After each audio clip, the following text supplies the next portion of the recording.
my name is Victoria Fernandez and welcome to my channel. I live to inspire mental health. If you're not subscribed to my channel, please subscribe to my channel. I post weekly videos about mental health and my experience with bipolar disorder.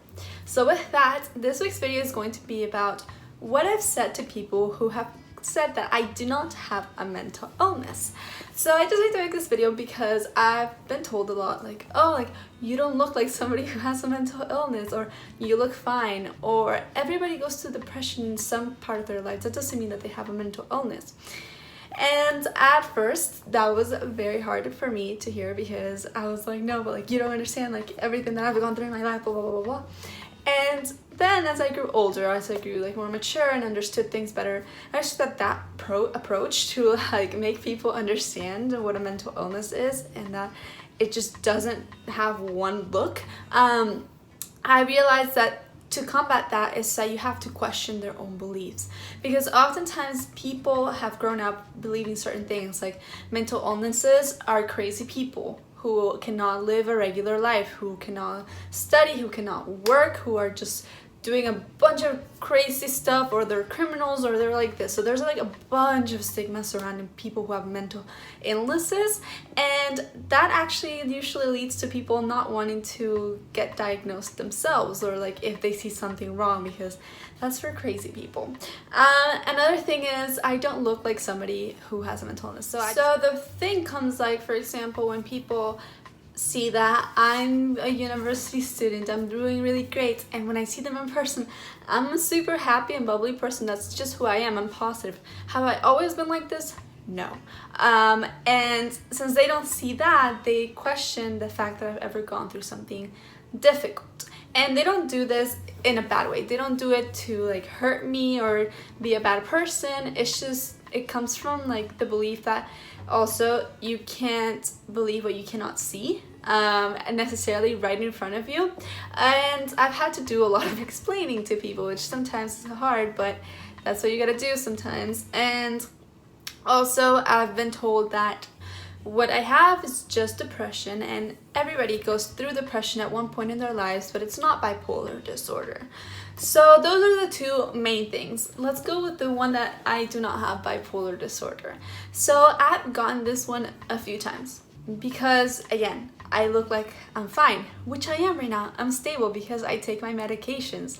And I have worked towards being fine. I have worked really hard to be happy. I have talked through my problems with my psychologist and so much more. And so when I'm told that I've only went through a phase of depression, but I don't have bipolar disorder, first I like question the person, like, why do you say that? And they usually say, because I've gone through depression and I overcame it. And then I explained that, okay, there's a difference between clinical depression and being depressed because something happened. That can be like a shorter amount of time.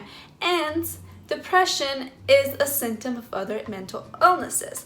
And with that, I think it comes like there's this huge fear of names, and I've talked about this in other videos of like calling it bipolar disorder instead of depression. And I then explain bipolar disorder is just a name.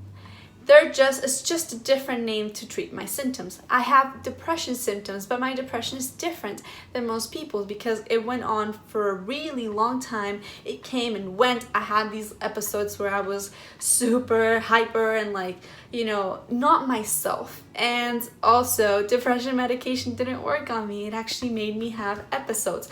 So there's like all these little things that I've had to explain of circumstances, but it is very hard for people to understand, especially if they've never really like lived or if they've never really understood what a mental illness is, because through that knowledge, you know, you have to read a lot, you have to talk a lot to people, and if you haven't done that, it's really hard to understand it. So it's not everybody's gonna understand. You know, I've had to like learn that person might still not think that I have bipolar disorder, because those same people have always like questioned me over and over again.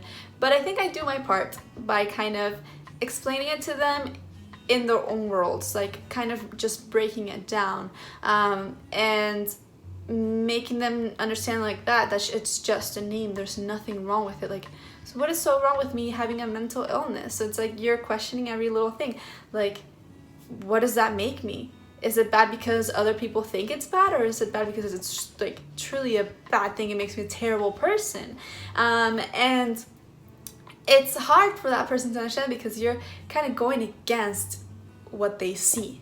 Like, this person seeing me all happy and again bubbly and all that kind of stuff, and they're like, there's no way that she could have gone through that. It's not that. And if you're watching that and you're somebody who denies that someone has a mental illness, think about it more clearly, because denying that, it hurts, because it's like you're kind of saying that that person has never gone through the things that they've gone through. And you also have to realize that you weren't there for a lot of those things, those nights of crying, of wanting to self-harm or having suicidal thoughts, and like coming and going for absolutely no reason. There was no reason for the depression. Life was just perfect. So I think those little things of questioning that person, they tell you something and you're like, okay, but why? That kind of makes them, they might not admit it in the moment, but that makes them a little bit more open into this thing that like mental illnesses are part of a lot of people's lives. Like 1 in 5 people have a mental illness in the US. So I can tell you that's a lot of people. And it is important to, if the person is talking about facts, then you talk about numbers. If they're an emotional person, then you talk about your personal story, and so on. That's what I've done. And then again, there's that one that they tell you don't look like somebody who has a mental illness, and I'm like, what? So what is somebody who has a mental illness supposed to look like the things that are depicted in the movies? And I blame society because of this, because I feel like, I blame the media. Maybe I think they are getting better, but throughout a really long time, people with mental illnesses were depicted in a really, really negative way, and that has been very harmful to society. I think we are right now at a very important moment in which mental health is actually starting to be taken seriously, and people are starting to talk about it without being fearful. And I love that change, and I hope that this keeps going and going and going, like on and on and on, because that way more people can get help and be less fearful. But again, if you're watching this and you're somebody who like thinks that somebody has a mental illness has to look a certain way, that is not true. And you saying that just again denies that person went through a really hard time in their lives, and it just doesn't help. So if you can't accept it yourself, at least maybe don't fight about it to that person, because that's just not gonna do anything good. But I guess I also wanted to make this video because you're not alone. If people have asked you that, and I'm trying to kind of give you tools to help in that sense, and also things like I've done, and I'm trying to do my part with the people I meet, but it's not easy, but it's a journey, and you're not alone in this journey. I think so many people have faced this stigma, and we are gonna keep working because we're all in this together. So if you really like this video, please give it a like, and please comment, and also please subscribe, and always remember that there's a light at the end of the tunnel, and a bad day does not mean a bad life.